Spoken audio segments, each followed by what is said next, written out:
Hi అండి. ఏం చేస్తున్నారు అందరూ? వర్షం బాగా పడుతుంది కదా! చూడండి వర్షానికి మా గోంగూర ఎంత బాగా వచ్చిందో. మేము సొంతంగా ఇంట్లో వేసామండి గోంగూర. చాలా బాగుంది చూడటానికి.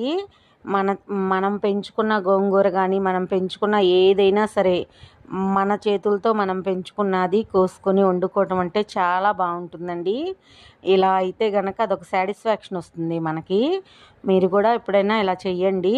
అంటే చాలామంది చేస్తూ ఉంటారు, కాకపోతే మాకు కొంచెం కొత్తగా ఉంది. ఇంకో విషయం ఏంటంటే అద్దెలకుండే ఇళ్లలో ఇలా కుదరదు.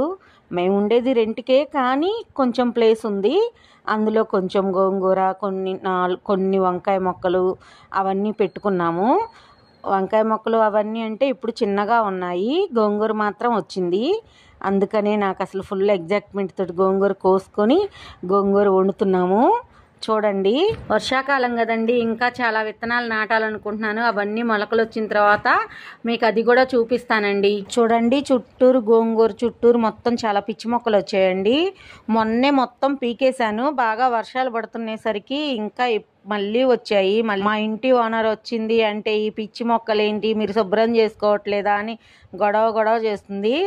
మంచిదేనండి, కానీ రెంట్కి వచ్చినప్పుడు మాత్రం ఇలా గడ్డుంటే అస్సలు ఒప్పుకోదు. ఇది మామూలు గోంగూర అండి, కొండ గోంగూర కాదు. కొండ గోంగూర అయితే చాలా పుల్లగా ఉంటుంది.